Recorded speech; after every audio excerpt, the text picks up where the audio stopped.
రెండవ అధ్యాయము సాంఖ్య యోగము 38వ శ్లోకము. సుఖ దుఃఖే సమే కృత్వా లాభాలాభౌ జయాజయౌ తతో యుద్ధాయ యుజ్యస్వ నైవం పాపమవాప్స్యసి. తాత్పర్యము: జయాపజయములను, లాభ నష్టములను, సుఖ దుఃఖములను సమానముగా భావించి యుద్ధ సన్నద్ధుడవు కమ్ము, అప్పుడు నీకు పాపములు అంటనే అంటవు. వివరణ: మనము కర్తవ్య నిర్వహణలో ఫలితాలను ఆశిస్తూ ఉంటాము. కొన్నాళ్ళకి ఆ ఫలితాలే మనకు ముఖ్యమని అనిపిస్తూ ఉంటాయి. దాని వలన మనకు ఏకాగ్రతలో భంగం కూడా కలుగుతుంది. జయము అపజయము, లాభము నష్టము, శీతలము ఉష్ణములు, ఇవన్నీ సమానంగా చూడమని భగవంతుడు చెబుతున్నాడు. సమానంగా చూడడం అనగా ఏమిటి? మనము మన జీవితంలో అనుకూలతలను ఆహ్వానిస్తూ ఉంటాము, ప్రతికూలతలను నిరసిస్తూ ఉంటాము. కానీ సుఖము కానీ దుఃఖము కానీ వీటిలో ఏదో ఒకటి ఉన్నందువలననే మరొకటి మనకు కలుగుతుంది. అలాగే సుఖము కలిగినప్పుడు మనము ఆ సుఖాన్ని గురించే ఆలోచిస్తూ ఉంటాము, దానిలో మనము మునిగిపోయి ఉంటాము.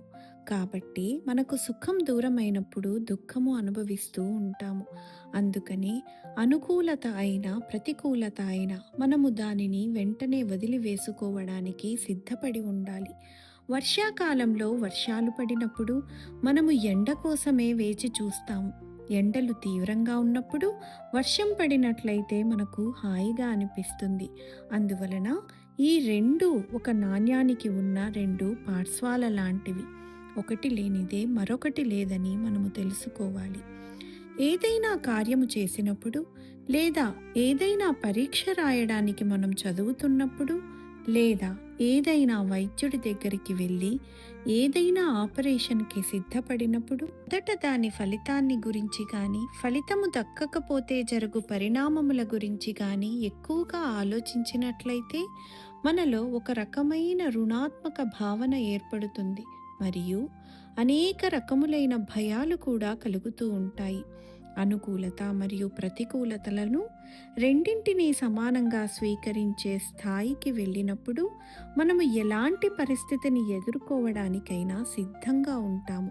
అలాంటి మానసిక పరిస్థితిని అర్జునుడికి భగవంతుడు కల్పిస్తున్నాడు. అందువలననే యుద్ధానికి సిద్ధంగా ఉండమని చెప్తున్నాడు.